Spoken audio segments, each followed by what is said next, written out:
Hello everyone.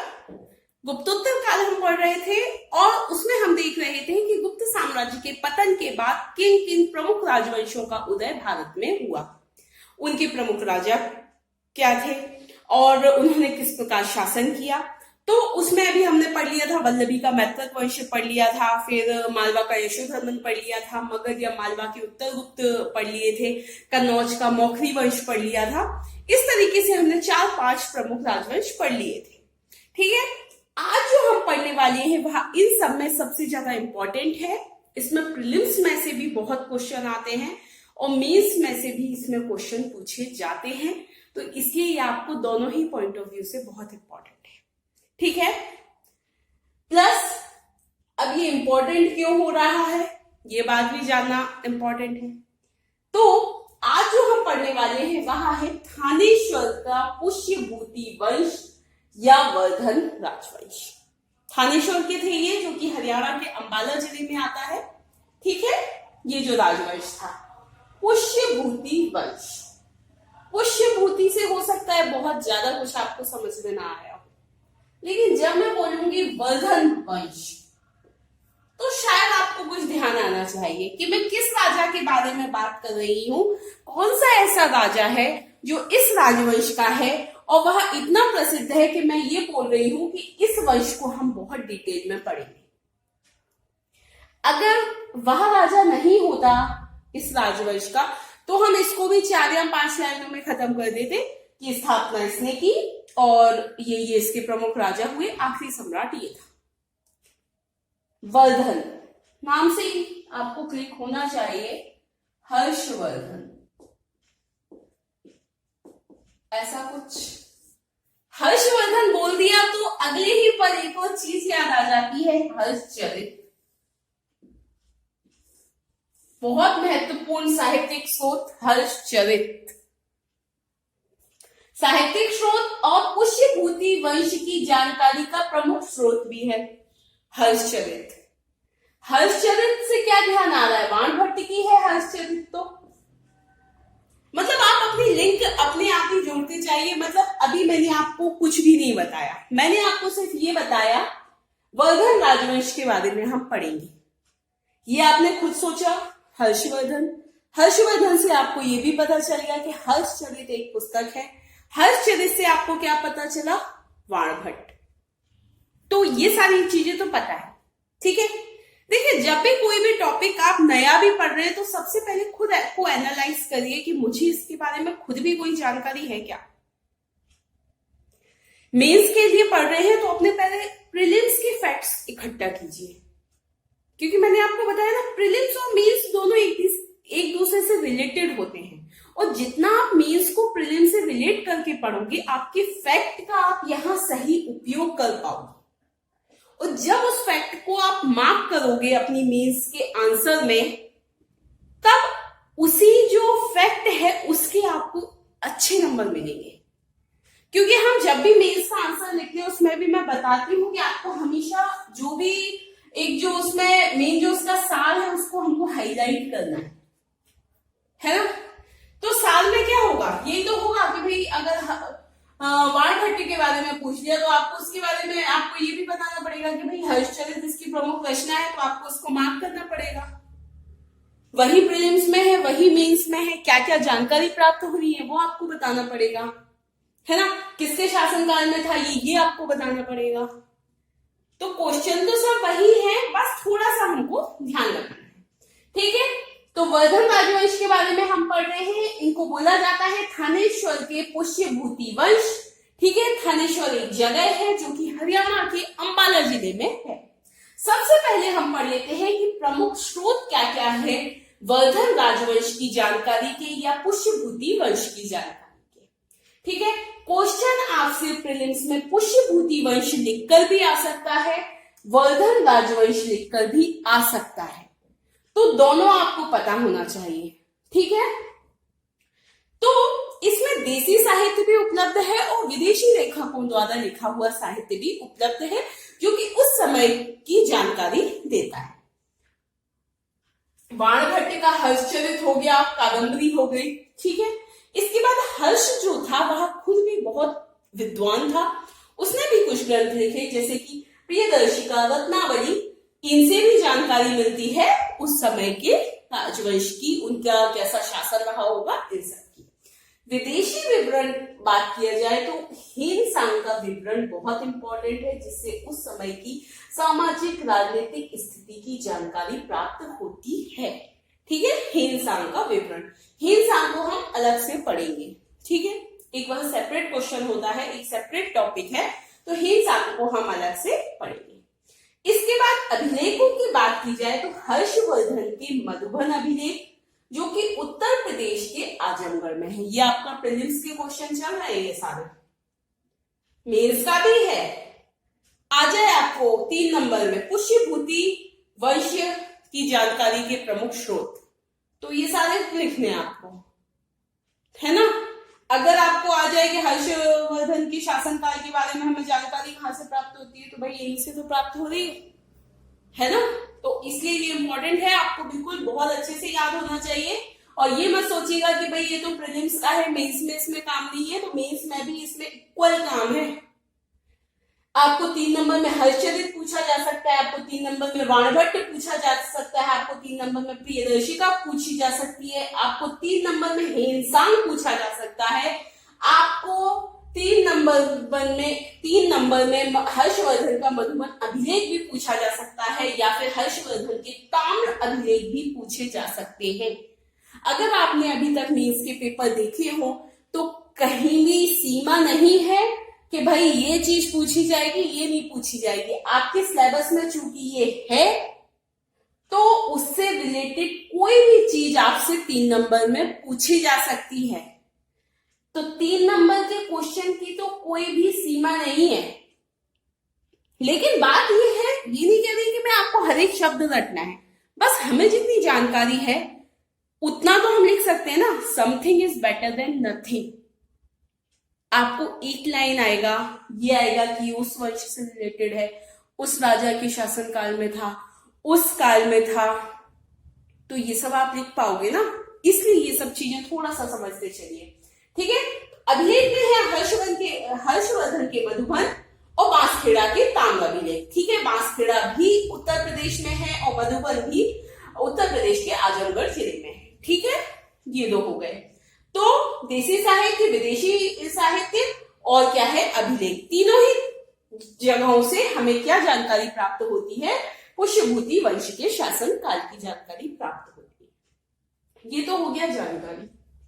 अब हम देखते हैं कि स्थापना किसने की थी, पुष्यभूति वंश की या फिर वर्धन वंश की। ठीक है, पुष्यभूति ने की थी स्थापना, तो इसीलिए इसी के नाम पर क्या पड़ गया, ये पुष्यभूति पड़ गया। ठीक है, चूंकि संस्थापक कौन था, पुष्यभूति, तो इसी के नाम पर क्या पड़ा, पुष्यभूति वंश।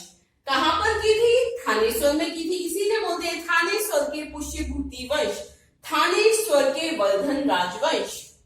ठीक है, थानेश्वर कहां पर है, हरियाणा के अंबाला जिले में। थानेश्वर का पुरातात्विक महत्व भी पूछा जा सकता है। थानेश्वर का प्राचीन काल में इतिहास आपसे पूछा जा सकता है कि ये क्यों इंपॉर्टेंट है ऐतिहासिक दृष्टिकोण से, तो ये आपको पता होना चाहिए। ठीक है, थानेश्वर में की हरियाणा के अंबाला जिले में, जो कि स्थित है। इसकी मृत्यु के बाद इसका ही पुत्र प्रभाकर वर्धन राजा बना। इस प्रभाकर वर्धन ने वर्धन राजवंश की शक्ति और प्रतिष्ठा, जो एक शक्तिशाली जो राजवंश बना, या फिर बोला जाए एक प्रतिष्ठित एक जो राजवंश बना, उसका जो संस्थापक है वह है प्रभाकर वर्धन। इसी ने उनकी शक्ति में और प्रतिष्ठा में वृद्धि की। जो एक्चुअली मतलब इसने तो बस स्थापना कर दी थी, लेकिन एक्चुअल में जो शक्तिशाली राज्य बनाया वह किसने बनाया था, प्रभाकर वर्धन ने बनाया था। ठीक है, प्रभाकर वर्धन हमने लास्ट टाइम पढ़ा था, अभी आपको याद आएगा। प्रभाकर वर्धन की पत्नी थी यशोमती। ठीक है, फिर यशोमती से इसको 3 संतानें प्राप्त हुई थी, 2 पुत्र और 1 पुत्री। 2 पुत्र में थे राज्यवर्धन और हर्षवर्धन, हर्षचरित वाला, और राज्यवर्धन।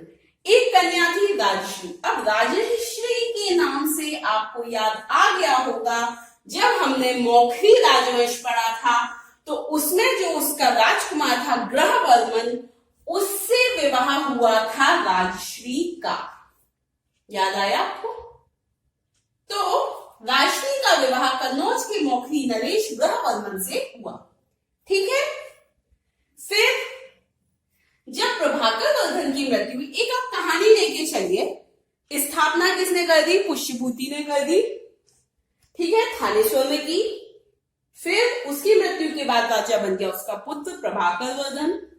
फिर इसने क्या किया? वर्धन वंश की शक्ति और प्रतिष्ठा की स्थापना की। ठीक है। फिर इसकी जो पत्नी थी यशोमती, उससे 3 संतानें हुई, जिनमें से 2 पुत्र थे, राज्यवर्धन और हर्षवर्धन। एक कन्या थी राजश्री। राजश्री का विवाह हुआ कन्नौज के मौखरी नरेश ग्रहवर्मन से। ठीक है, ये तो यहां तक की बात हो गई। इसके बाद इसकी मृत्यु हुई, राजा बना इसका ज्येष्ठ पुत्र राज्यवर्धन। जैसा कि पहले होता था, जनरली जो बड़ा पुत्र होता है पिता की मृत्यु के बाद वही राजा बनता है। यदि मतलब ऐसा ना हो कि 2 बराबरी के पुत्र हैं या मतलब एक छोटा भी है लेकिन पिता को ऐसा लग रहा है कि छोटा वाला ज्यादा योग्य है, तो वो छोटे को बना देता है। नहीं तो जनरली क्या होता था कि बड़ा ही बेटा राजा बना करता था। ठीक है, तो यही यहां पे हुआ। मृत्यु के बाद बना राजा राज्यवर्धन। इसी समय क्या हुआ? मालवा का नरेश था देवगुप्त, उसने ग्रहवर्मन की हत्या कर दी। ग्रहवर्मन कौन था? राजश्री का पति था। और ग्रहवर्मन की हत्या करके राजश्री को इसने कैद कर दिया था। ठीक है, बंदी बना लिया था राजश्री को। ठीक है, अब इसने भी ये जो मालवा का शासक था देवगुप्त, इसने अपने मित्र जो कि बंगाल का शासक था बौड़ नरेश शशांक,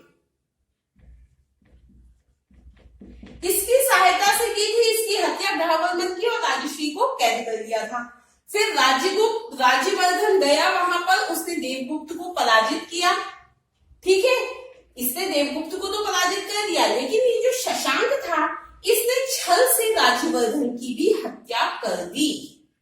ठीक है, राज्यवर्धन ने क्या किया? देवगुप्त को पराजित किया, लेकिन शशांक ने छल से राज्यवर्धन की हत्या कर दी। ठीक है, ये यहां तक कि आपको समझ में आ गई कहानी। अब चूंकि जब राज्यवर्धन की हत्या हो गई है तो अब राजा कौन बन जाएगा? थानेश्वर का मतलब ये जो वर्धन वंश में अब कौन बचा? हर्षवर्धन बचा। ठीक है, जो कि इसका छोटा भाई था। तो राज्यवर्धन की मृत्यु के बाद जो राजा बना वह था हर्षवर्धन। लेकिन देखने वाली बात यह है कि हर्षवर्धन राज्यवर्धन से छोटा था बहुत, और उस समय जब यह शासक बना उस समय इसकी आयु मात्र 16 वर्ष थी। मतलब आप सोच सकते हैं कि 16 वर्ष की आयु में हर्षवर्धन राजा बना। ना उसके ऊपर उसके पिता थे, ना ही उसका बड़ा भाई था। उस समय इस पूरे इतने बड़े साम्राज्य का शासक बना हर्षवर्धन। अब आप समझ सकते हैं कि उसको जब अपना राज्य मिला होगा तो उसके सामने कितनी बड़ी चुनौती होगी। एक तो उसके भाई की हत्या का बदला लेना, दूसरा उसकी जो बहन को बंदी बना लिया है उसको वहां से छुड़ाना।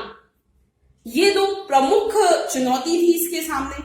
ठीक है, इसकी उम्र बहुत कम थी, सिर्फ 16 वर्ष की थी, लेकिन इन सब के बाद भी वह सबसे शक्तिशाली और यशस्वी सम्राट बना।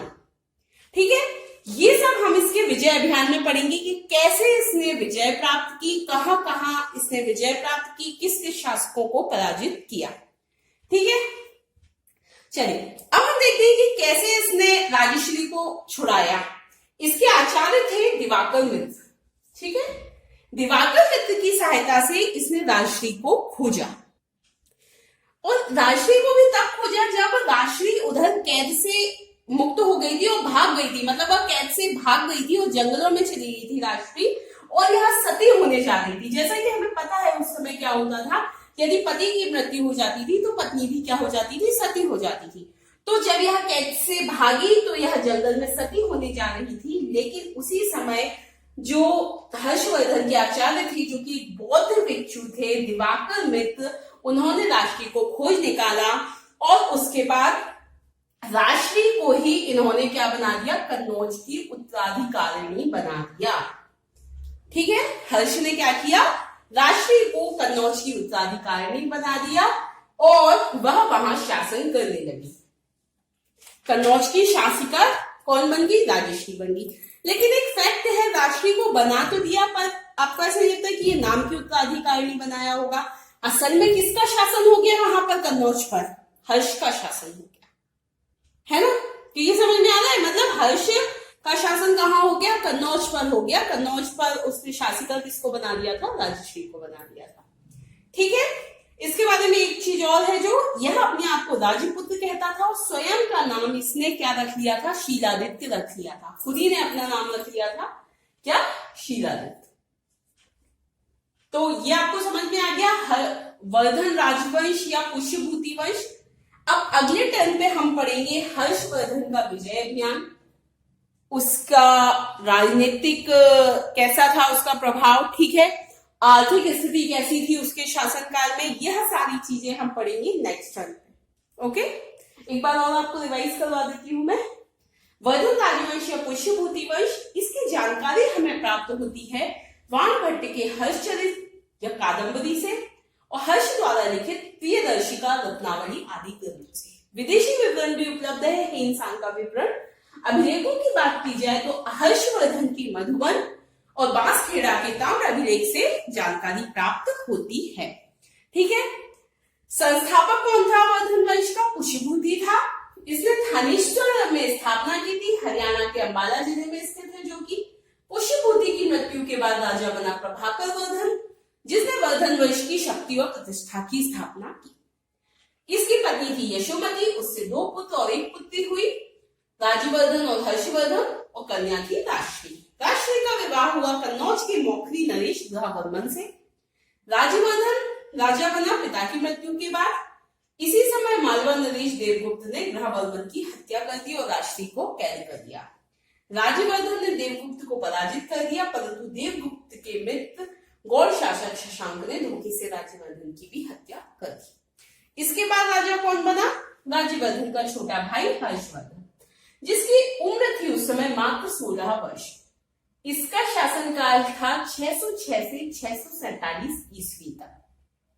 सबसे शक्तिशाली और यशस्वी सम्राट था। 16 वर्ष की आयु में राजा बना था, अपने को राजपुत्र कहता था और स्वयं का नाम रखा शीलादित्य। अपने आचार्य बौद्ध भिक्षु दिवाकर मित्र की सहायता से राष्ट्री को खोज निकाला और हर्ष की सहायता से राष्ट्री कन्नौज की उत्तराधिकारिणी बनी और वहां शासन करने लगी। ठीक है, अब नेक्स्ट टर्न पे हम पढ़ेंगे हर्षवर्धन का विजय अभियान। Okay, thank you.